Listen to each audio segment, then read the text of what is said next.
Hi everyone, I am your RJ and you are watching Teachflix. Let's start next lesson. जैसा कि आप सभी को पता है, पहले हम लोगों ने द आर्टिकल की पढ़ाई शुरू करी थी। सबसे पहले हम लोगों ने जो है AN के बारे में जानकारी इकट्ठा करी थी और आज जो है हम लोग द के यूज के बारे में जानकारी इकट्ठा करने जा रहे हैं, है ना। जैसा कि ऊपर टाइमलाइन में लिखा हुआ है यूज ऑफ द, है ना। तो मैंने आपको पहले ही बताया था, आपको क्या बताया था कि द जो है ना वह एक डिफिनिट आर्टिकल है। डिफिनिट का मतलब होता है निश्चित, है ना। तो अर्थात यह जो है निश्चित बिंदु के साथ, निश्चित चीज़ों के साथ में ही उपयोग में लाया जाएगा। ठीक है बात, इतनी सी बात समझ में आ रही है।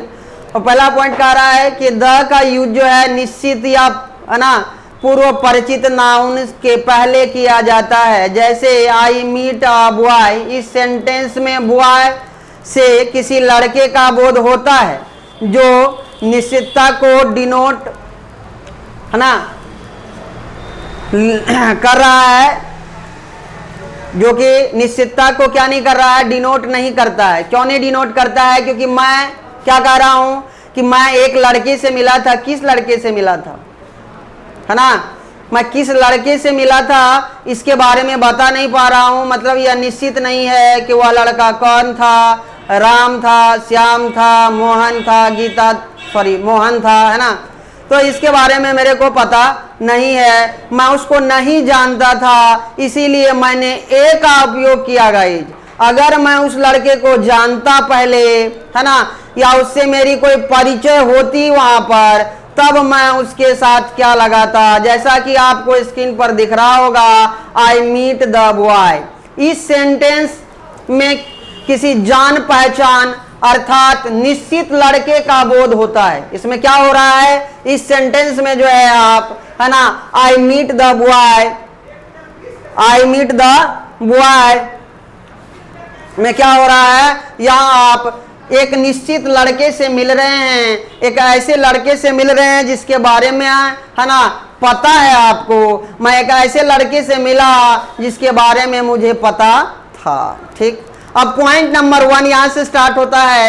क्या कह रहा है पॉइंट नंबर 1 में? कह रहा है कि द का यूज पूरी जाति, होल स्पेसीज, मतलब पूरी की पूरी जाति का बोध कराने के लिए सिंगुलर कंटेबल नाउन के पहले किया जाता है। पहला नियम क्या कह रहा है कि द का यूज जो है वह पूरी जाति, है ना, द का यूज पूरी जाति का बोध कराने के लिए सिंगुलर कंटेबल नाउन से पहले, जैसे मैंने पहले बताया था एन के प्रयोग में, कि हम लोग सिंगुलर कंटेबल नाउन के पहले अनिश्चित, है ना, अनिश्चितता को दर्शाने के लिए ए और एन का प्रयोग करते हैं। लेकिन यहाँ सिंगुलर कंटेबल नाउन क्यों की निश्चितता को दिखाने के लिए, पूरी जाति का बोध करवाने के लिए जो है हम सिंगुलर कंटेबल नाउन से पहले द का प्रयोग करते हैं। जैसे लिखा हुआ है the lion is a wild animal, है ना, the lion is a wild animal, मतलब शेर जंगली जानवर है। शेर क्या है? जंगली जानवर है ना। तो कहने का मतलब यह है कि शेर जंगली जानवर है। इससे ये पूरा का पूरा कॉन्सेप्ट आ रहा है कि जितने भी शेर हैं भैया दुनिया में, जितने भी शेर हैं वे सभी जंगली जानवर ही हैं। यह पूरी जाति का बोध मैं करा रहा हूं। उसी तरह से the cow is a 4-footed animal, गाय एक चौपाया जानवर है ना। सारे गाय को 4 पैर होते हैं ना। अपवाद में किसी गाय को आपने 3 पैर पे कभी देखा होगा, में भी हो सकता है ना। लेकिन सारे गायें जो होती हैं वो 4 पैर की ही होती हैं, है ना, 4-footed। पूरी जाति की बोध करा रहा हूं मैं यहाँ से। पूरी जाति के बारे में आपको कॉन्सेप्ट मिल रहा है कि पूरी जाति के लोग क्या हैं, पूरी जाति मतलब पूरा का पूरा गाय का जो प्रजाति है वो सभी 4 पैर के। ठीक, अब द डॉग इज फैथफुल, कुत्ता वफादार है, कुत्ता वफादार है। फैथफुल का मतलब क्या होता है भाई? वफादार। फैथफुल का मतलब क्या होता है? वफादार होता है। समझ रहे हैं बात को, है ना। फैथफुल का मतलब क्या? वफादार। ठीक, समझ में आ रही है बात आपको? फैथफुल का मतलब क्या? वफादार। पूरी जाति का बोध करवा रहा है यहां से। ठीक है, अब आगे चलेंगे ऊपर। लेकिन पूरी जाति का बोध कराने के लिए क्या कह रहा है कि लेकिन पूरी जाति का बोध कराने के लिए प्लूरल नाउन के पहले द का यूज नहीं होता है ना, बल्कि बिना द के यूज के ही पूरी जाति का बोध होता है ना। जैसे the cows are 4 footed animal, है ना। इसका मतलब यहाँ देखिए, यहाँ प्लूरल जब हो गया तो प्लूरल से पहले मतलब कंटेबल नाउन के पहले जो है, कंटेबल नाउन जब प्लूरल में होगा तो उससे पहले द का इस्तेमाल नहीं होगा जब हम पूरी जाति का बोध कराने की कोशिश करेंगे। ठीक है, वही लिखा हुआ है। देखिए कौन सा सेंटेंस गलत है, ये वाला सेंटेंस देखिए, the cows are 4 footed animals, है ना। ये सेंटेंस आपका क्या है, गलत है भैया। क्यों गलत है, क्योंकि पूरी जाति का बोध जो है हम पहले ही करा रहे हैं। क्या कि अब देखिए बिना द का लगाए हैं, अगर द लगाएंगे क्या है, cows are 4 footed animal, cows are 4 footed animal, तो गायें चौपाया होती हैं, है ना, या गायें चौपाया जानवर हैं, गायें चौपाया जानवर हैं या होती हैं। ठीक है, बात समझ में आ गई बात। तो यहाँ पे जब भी हम क्या करेंगे, जब भी हमको जाति का बोध करवाना होगा, ठीक है, तो जाति का बोध करवाने के लिए हम, है ना, प्लूरल कंटेबल नाउन से पहले द का इस्तेमाल नहीं करेंगे। उसी प्रकार से नीचे भी दिया गया है, द डॉग्स आर फैथफुल, जो है यह सेंटेंस आपका गलत है, क्योंकि कुत्ते क्या हो गया, कुत्ते वफादार होते हैं, कुत्ते वफादार होते हैं। मेरे को पहले से पता है कि कुत्ते वफादार होते हैं, लेकिन कुत्ते जब प्लूरल में हो जाएगा भैया जाति की बोध कराने के लिए, क्योंकि एक कुत्ता ही वफादार नहीं होता है गाइज, जितने कुत्ते आप जिन जिन कुत्तों को पालते हैं वे सारे कुत्ते वफादार होते हैं कि नहीं होते हैं। यहाँ पूरी जाति का बोध करवा रहे हैं हम, इससे पूरी जाति का बोध हो रहा है इस सेंटेंस से। इसीलिए इससे पहले चूंकि ये प्लूरल में डॉग्स जो है वो क्या है, प्लूरल में है गाइज, इस वजह से डॉग्स से पहले द का इस्तेमाल नहीं होगा। बात क्लियर हुई। अब आगे का सेंटेंस देखिए क्या दे रहा है, द कैट्स ड्रिंक मिल्क, बिल्लियां दूध पीती हैं, है ना। तो बिल्लियां दूध पीती है, बिल्लियों का जो स्वभाव है वो क्या है, दूध पीना है। बिल्लियों का स्वभाव है दूध पीना, कहीं की भी बिल्ली होगी, कोई भी बिल्ली होगी वह दूध जरूर पिएगी। अब उसको हैबिटेट अलग प्रकार से कर दें वो अलग बात है गाइज, अपवाद करना अलग बात है ना, लेकिन वह हैबिटेट है इस चीज के लिए कि वह दूध पिएगी, है ना। कितना भी गर्म होता है दूध वो उसको पी जाती है, पीती है कि नहीं पीती बताओ, पी जाती है ना। तो अब क्या हो गया कि कैट, नीचे देखिए क्या, कैट्स ड्रिंक मिल्क, है ना, बिल्लियां, है ना, क्या करती हैं, दूध पीती हैं, है ना। तो बिल्ली की का हैबिट्यूट ही वही है। अब यहाँ बिल्लियां दूध पीती हैं कहने का मतलब मैं सारी बिल्लियों को जातिगत बोल रहा हूँ, लेकिन यहाँ जो कंटेबल नाउन है कैट्स वह किस चीज में है, प्लूरल में है, और हम जातिगत चीजों को बोध करवाने में इसका इस्तेमाल कर रहे हैं, इसीलिए यहाँ कैट्स से पहले द का इस्तेमाल नहीं होगा। बात समझ गए, कोई कंफ्यूजन यहाँ पर किसी को है? चलिए फिर आगे चलते हैं।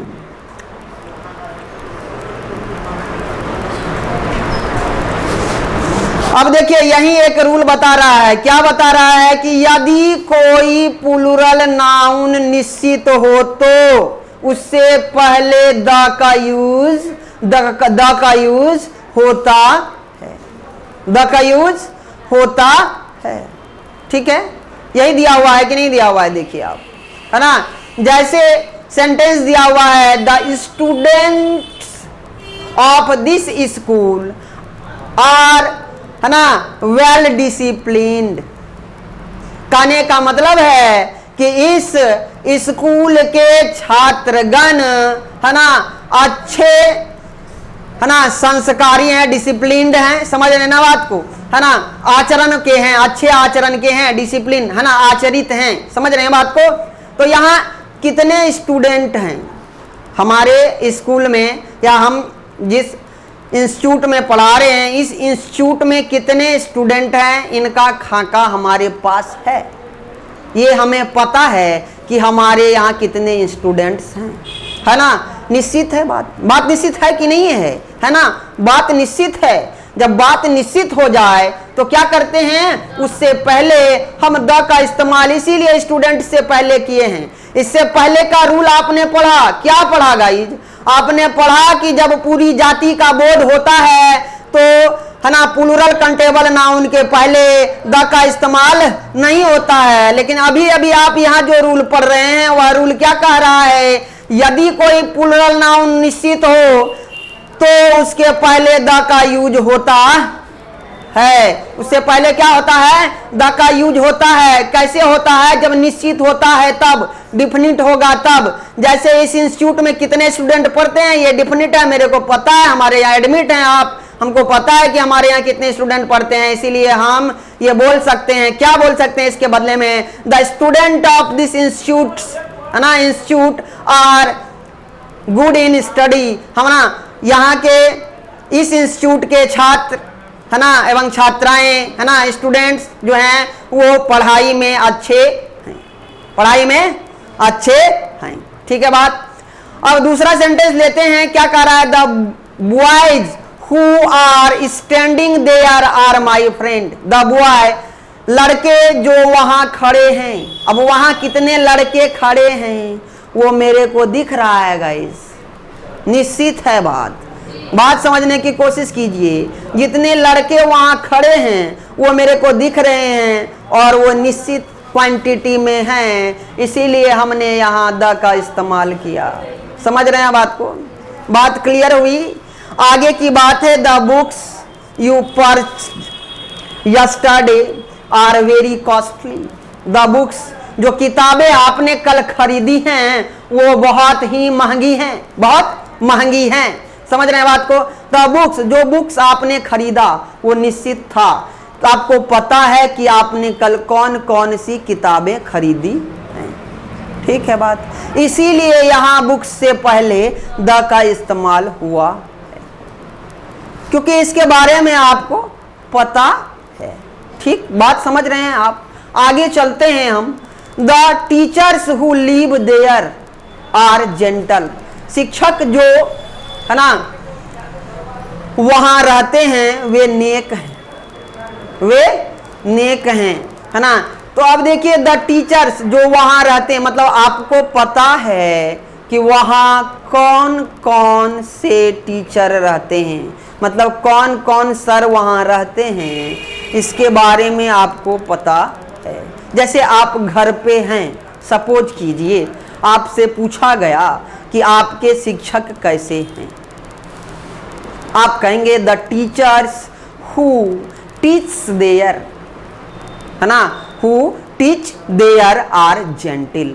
जो शिक्षक वहां पढ़ाते हैं वो नेक हैं, विनम्र हैं। क्योंकि आपको पता है, आप यहाँ प्रतिदिन आते हैं पढ़ने, आपको पता है कि यहाँ कितने टीचर हैं। बात समझ में आ रही है, क्लियर बात है, यहाँ बात क्लियर है। अब आगे चलेंगे। द काउज, क्या कह रहा है, द काउज गिव मिल्क, है ना। कहने का मतलब है कि गाय जो है, गायें दूध देती हैं, गायें दूध देती हैं, निश्चित गायें हैं गाइज, क्या है, निश्चित गायें हैं, है ना। द काउज गिव, है ना, मिल्क, गायें दूध देती हैं, निश्चित गायें हैं, सभी गायें दूध नहीं देती हैं। ठीक है, गायें दूध देती हैं, निश्चित गायें दूध देती हैं, है ना। अब जो बूढ़ी गायें हो जाएंगी, मान के चलिए जो गाय बूढ़ी हो गई वो तो दूध नहीं देगी, देगी क्या, नहीं देगी, है ना। Cows give milk, all cows, है ना, ये भी बात सही है, काउज गिव मिल्क, है ना, ऑल काउज इन जनरल। अब यहाँ द काउज लगा दिए, कहने का मतलब क्या है, निश्चित गाय, मतलब जिन गायों को आपने देख रखा है वही गायें दूध दे रही हैं।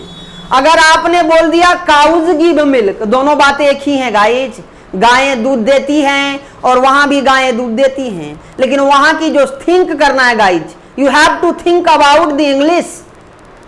English is the language of feeling and expression, that can you have to feel, जिसको आप, है ना, यू हैव टू फील, जिसको आपको क्या करना है, केवल महसूस करना है।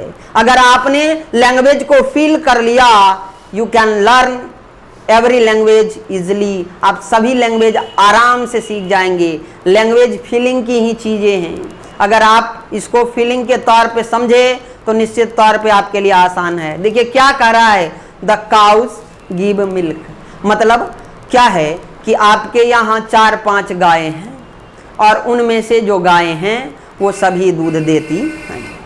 बात समझ में आ गई।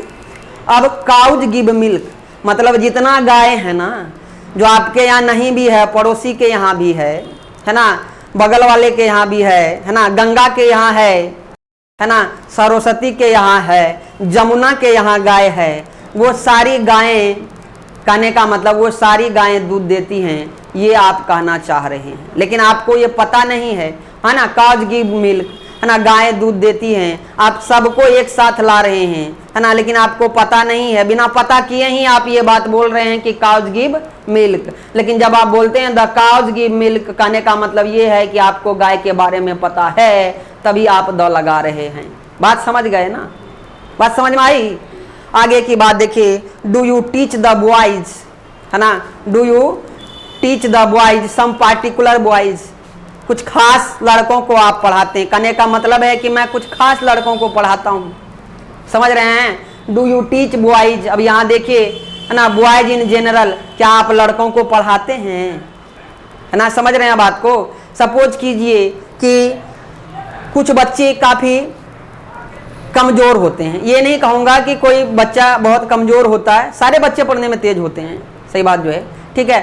मान के चलिए कुछ खास बच्चे आ गए है ना, तो मुख बधिर बच्चे आ गए पढ़ने के लिए, है ना, तो मेरे से पूछा गया कि do you teach the boys, क्या आप लड़कों को पढ़ाते हैं, क्या आप लड़कों को पढ़ाते हैं। यहाँ खास लड़कों की बात हो रही है, किस बच्चों की, तो मुख बधिर बच्चों की। मुख बधिर का मतलब जो किसी भी है ना डिसेबिलिटी से जूझ रहा होता है, उन बच्चों के बारे में, या कुछ विशेषता होगी उस बच्चे में, इसीलिए उसके बारे में बात किया जाता है। पार्टिकुलर है, वो खास बच्चा है, किसी ना किसी तरह से हो सकता है बहुत ब्रिलियंट है तो वो उसका खास है ना, हो सकता है पढ़ने में एवरेज है, वो भी उसकी खासियत है ना, तो उस खासियत को दिखाने के लिए, ठीक है, यहाँ पे द लगाया गया है।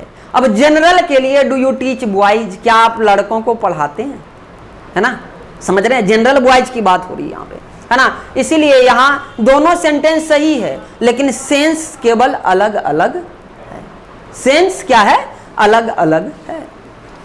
अब है the cows are gentle, the cows are gentle, है ना, कहने का मतलब क्या है कि सम पार्टिकुलर काउज, कुछ गायें ही नेक हैं, विनम्र हैं, ठीक है, बात सीधी हैं, कहने का ये मतलब है।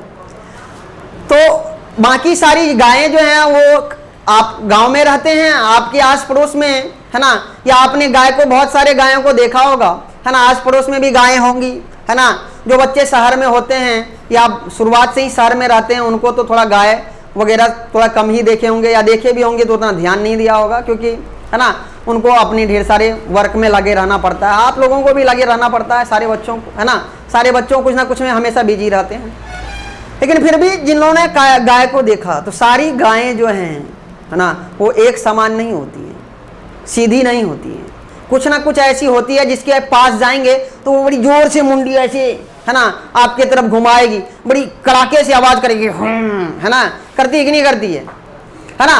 तो वे गायें, अब वो गायें तो नेक नहीं नहीं हुई, वे गायें क्या हो गई, है ना, एग्रेसिव काउ होगी, है ना, एंगर काउ, गुस्सेली गाय, है कि नहीं।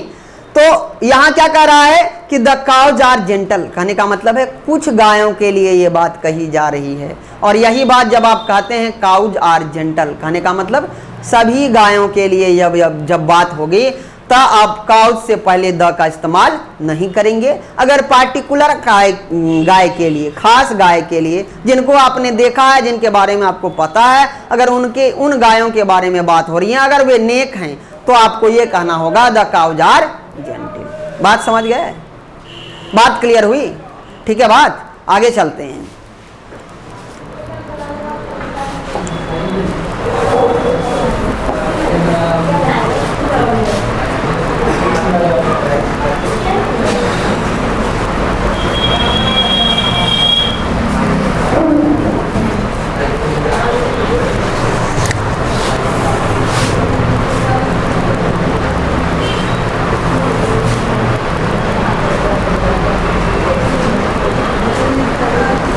देखिए अब क्या बता रहा है, अब बता रहा है कि कभी कभी, है ना, सिंगुलर कंटेबल नाउन के पहले, कभी कभी क्या होता है, सिंगुलर कंटेबल नाउन के पहले द का यूज होने से स्पष्ट नहीं हो पाता है कि द का यूज संपूर्ण जाति का बोध करता है, करने के लिए हो रहा है ना, या किसी खास संज्ञा का बोध कराने के लिए किया जाता है। ठीक, अब देखिए, अब यहां सेंटेंस दिया गया है द काउ गिव्स मिल्क, अभी अभी आपने पढ़ा था, आगे मैंने आपको बताया था। ठीक है, तो इस सेंटेंस से दो अर्थ निकलता है, क्या क्या, कि वक्ता के पास वाली जो गाय है ना वह दूध देती है। जैसे मैंने कहा द काउ गिव्स मिल्क, कहने का मतलब ये हुआ कि मेरे पास जो गायें हैं, द काउज गिव ना, द काउ गिव्स मिल्क, तो मेरे पास जो गाय है ना वह गाय क्या करती है, दूध देती है। ठीक, अब देखिए ये एक वाक्य हो गया। दूसरा अर्थ इसका क्या निकला कि पूरी गाय जाति दूध देती है, ये बात भी सही है। दो अर्थ निकल रहा है कि नहीं निकल रहा है, तो इससे यह स्पष्ट नहीं हो रहा है कि वक्ता जो है उसकी पास वाली गाय दूध देती है कि पूरी गाय जाति दूध देती है। लेकिन यह भाव कह रहा है कि लेकिन यह भाव जो है सेंटेंस को पूरी तरह पढ़ने से स्पष्ट हो सकता है कि जैसे रोहन हैज अ काउ, पूरी तरह से जब पूरा सेंटेंस आप पढ़ेंगे, क्या पढ़ेंगे, Rohan has a cow, Rohan के पास गाय है या रोहन के पास एक गाय है। ठीक है, द काउ गिव्स मिल्क, है ना, गाय दूध देती है, जो गाय क्या करती है, दूध देती है।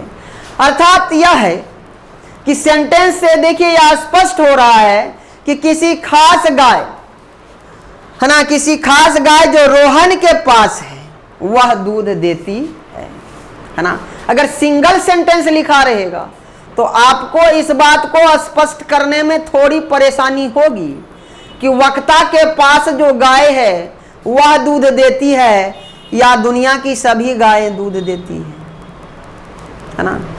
ये थोड़ी सी परेशानी वाली बात है।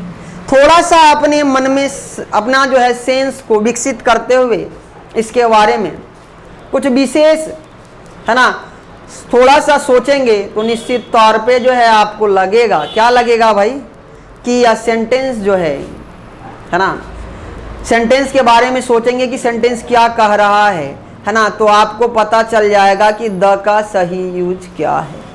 समझ गए बात को।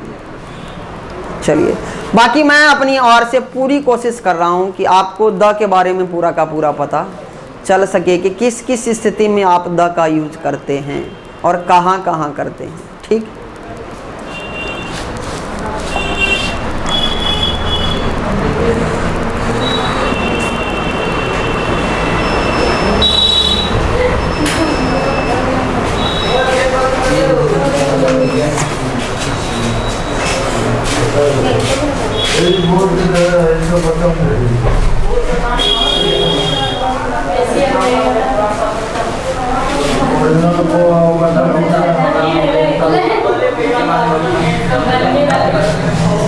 देखिए अब क्या कहता है, निश्चित बदलने के लिए द का यूज होगा। निश्चित बदलने के लिए मतलब, निश्चित बदलने का मतलब क्या होगा कि आप जब ये कहेंगे कि किसी भी चीज में निश्चितता है, क्लियरेंस है, तो क्लियरेंस को बदलने के लिए जैसे आप कहते हैं, जैसे सेंटेंस दिया हुआ the milk of this cow is sweet, इस गाय की दूध मीठी है, इस गाय की दूध मीठी है, मतलब यहाँ निश्चित हो रहा है, निश्चितता बता रही है। आपने उस गाय के दूध का व्यवहार किया और व्यवहार करने के बाद आपको पता चला कि गाय की दूध जो है वह क्या है, मीठी है, तभी आपने सेंटेंस कहा, क्या कहा, the milk of this cow is sweet. यहाँ से निश्चितता का बोध हो रहा है।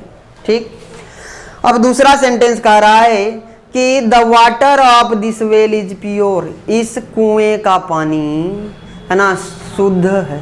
प्योर मतलब शुद्ध है। मतलब आपने उस पानी का व्यवहार किया, व्यवहार के पश्चात आपने पाया कि उस कुएं का पानी जो है वो कैसा है, शुद्ध है, मीठा नहीं है भैया, कैसा है, शुद्ध है। ठीक है बात।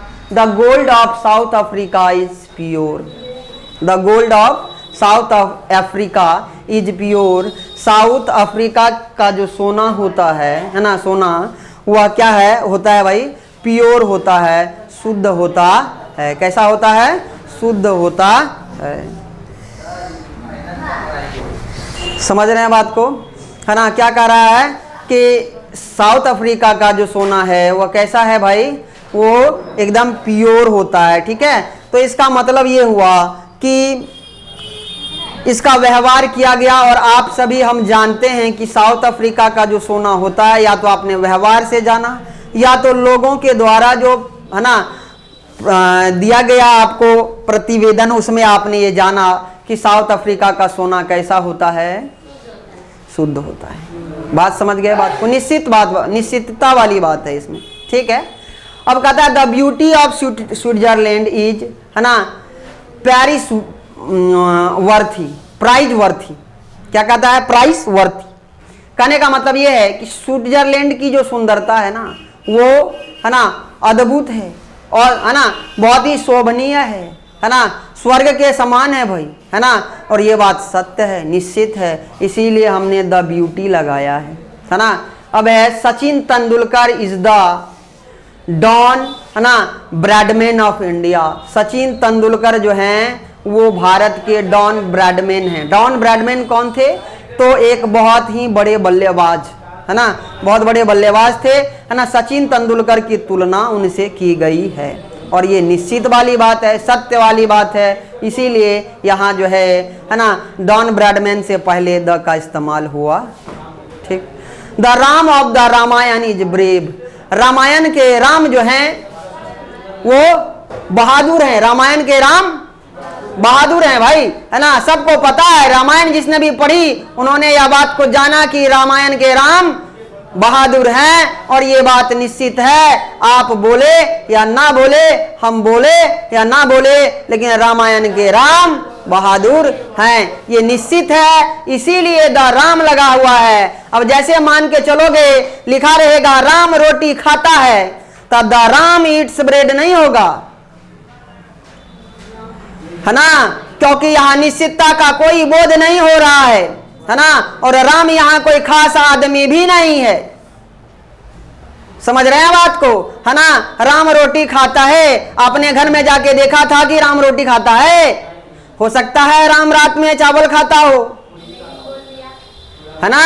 समझ रहे ना बात को, निश्चितता नहीं है। लेकिन यहाँ द राम ऑफ रामायण, रामायण के जो राम हैं उसके लिए ये निश्चित है कि वे बहादुर हैं। The honesty of doctor Manmohan Singh is superb, है ना।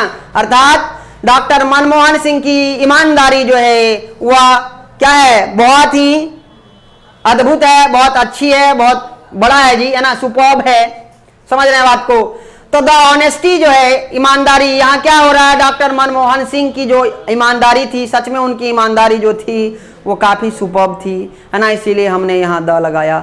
The beauty of Aishwarya Rai is beyond, है ना, डिस्क्रिप्शन, है ना। तो सुंदरता जो थी ऐश्वर्या राय की, है ना, वो सराहनीय है ना, है कि नहीं। ऐश्वर्या राय को आपने देखा होगा, देखा कि नहीं देखा ऐश्वर्या राय, है ना। फिल्म तो आप लोग बहुत देखते हैं, उसमें तो कोई बात ही नहीं है ना। खास करके, है ना, ग्रामीण क्षेत्र के बच्चे जो हैं वो ज़्यादातर, है ना, फिल्म वगैरह देखा करते हैं, क्योंकि उनके पास वर्डन कम होता है जब तक वह गांव में रहते हैं। फिर जब वे शहर चले जाते हैं तो उनके पास पढ़ाई का वर्डन बहुत ज़्यादा आ जाता है, और वे बड़ी मेहनत, बहुत लगन के साथ पढ़ते हैं। और एक एक लड़के जो हैं बहुत सफल होकर वहाँ से आते हैं, बहुत बड़ी बड़ी सफलता अर्जित कर लेते हैं, गांव के लड़के भी, है ना। क्योंकि वहाँ जाके उनको मेहनत करने के लिए, है ना, वे मेहनत करने के लिए जान जाते हैं, समझ जाते हैं कि कैसे मेहनत करना है, और मेहनत करके एक अच्छी मुकाम वे भी प्राप्त कर लेते हैं। ठीक है बात, आगे चलेंगे गाइस।